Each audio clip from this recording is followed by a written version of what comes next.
Okay, so let's go back to 52 BC. A single battle is about to take place, and it's one of the most audacious, high-stakes gambles in all of military history. This one fight is going to decide the fate of Gaul, it's going to skyrocket the career of one of history's most famous figures, and it's going to put the Roman Republic on a collision course with becoming an empire. This is the story of the Battle of Alesia. So picture this. You're Julius Caesar and you're in a tactical nightmare. You're completely caught in a pincer.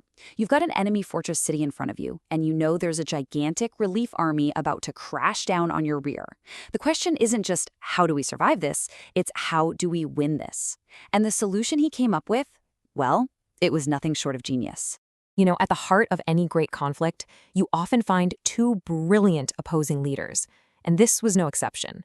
This wasn't just Rome versus Gaul. No, this was a deeply personal duel between two of the ancient world's most formidable commanders. So on one side, you've got Julius Caesar. He's this ambitious Roman proconsul, and let's be honest, he's using the conquest of Gaul to build up his own wealth and political power back home in Rome. But then, on the other side, you have Vercingetorix. He's this incredibly charismatic chieftain who did something nobody thought was possible. He united the fiercely independent, constantly warring Gallic tribes into one massive coalition with one goal: kick the Romans out for good. So what's the scene here? Well, for years, Rome has been waging these brutal campaigns all across Gaul, and the resentment is just boiling over. The final straw was Caesar basically declaring Gaul a Roman province. That was it. The tribes, they put aside all their old rivalries and they rallied behind Vercingetorix.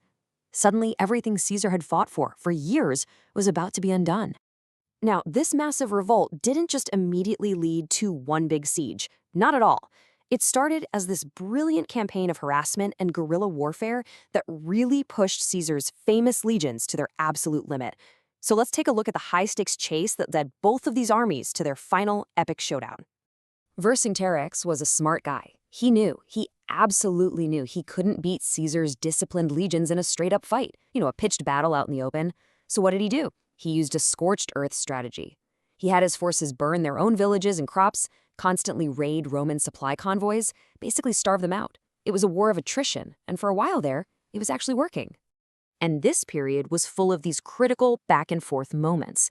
At the Battle of Gergovia, Vercingetorix deals Caesar a stunning, and I mean stunning, and very rare defeat.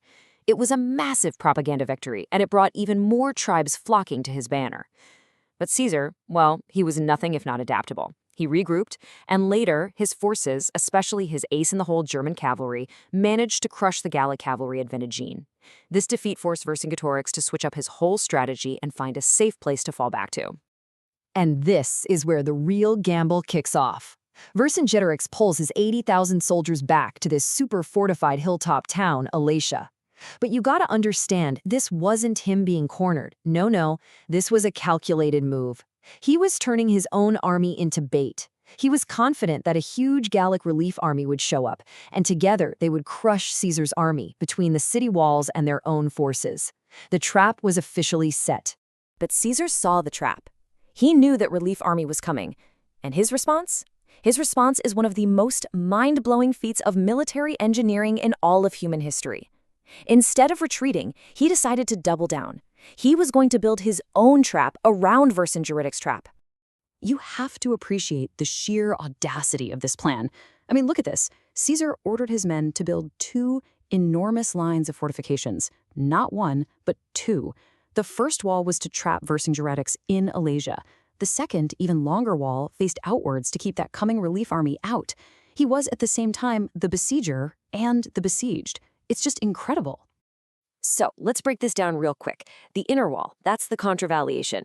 It stretched for 11 Roman miles. Its whole job was to keep Vercingetorix's army from breaking out. Then you have the outer wall, the circumvallation, and this thing was a staggering 14 miles long, designed to fight off that massive relief force. Caesar's entire army was now literally sandwiched between their own constructions.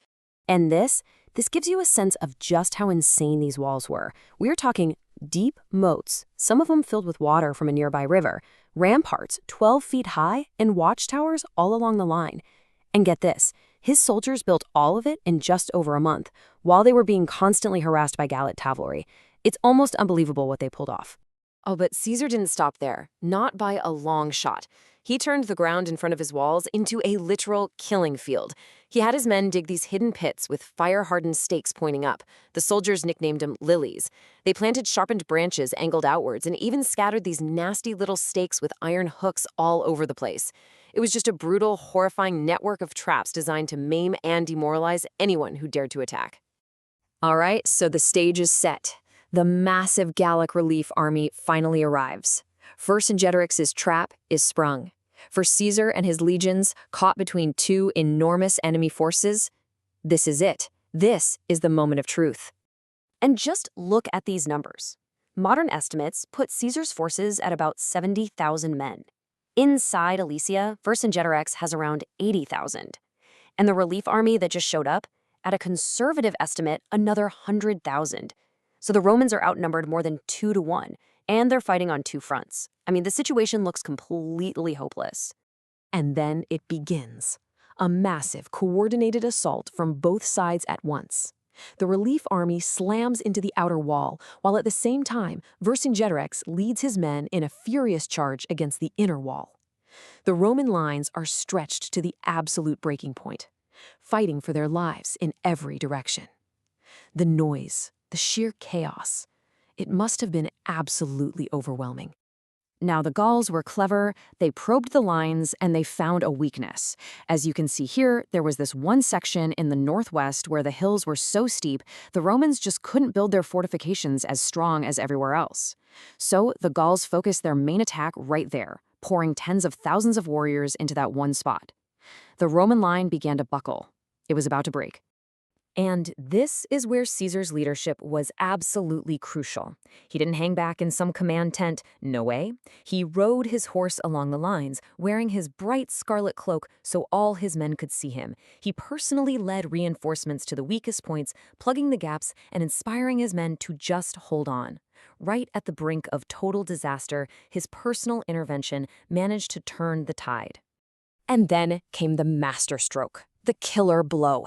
With the battle hanging on a knife's edge, Caesar makes one last desperate move. He orders his German cavalry to ride way out from the fortifications, circle all the way around the battlefield, and slam into the rear of the Gallic relief army. The Gauls, completely focused on the wall in front of them, had no idea what was coming. Panic just erupted. Their attack shattered, and they fled. It was checkmate. The battle was over. The Gallic relief army was completely routed. Caesar's impossible gamble had paid off, but the consequences of this one single victory, well, they would go on to reshape the entire known world. When he saw his relief army destroyed, Vercingetorix knew the cause was lost. The next day, he told his council that he would surrender himself to spare his people. And this famous painting, it captures that incredibly dramatic moment. He rides out all alone, and he throws his weapons down at Caesar's feet. It was the symbolic end of centuries of Gallic independence. And you can just trace the shockwaves of this victory. Vercingetorix, he was taken to Rome, held as a prisoner for 5 long years, and then publicly, ritually executed as part of Caesar's victory parade. And Caesar, now more powerful and popular than ever because of Alesia, crosses the Rubicon, wins a civil war, and ultimately ends the Roman Republic. This battle directly paved the way for the age of Roman emperors. And that's really the ultimate takeaway, isn't it? This single siege effectively ended centuries of freedom for the people of Gaul. The entire region, which is basically modern-day France, was completely absorbed into the Roman world, and that change would fundamentally shape the culture, the language, and the entire future of Western Europe. It really makes you think. The sheer force of will of these two men clashing at this one spot set off a chain reaction that we can still feel the effects of today. Alesia stands as this brutal, brilliant, and bloody testament to the idea that sometimes history really does turn on a single day.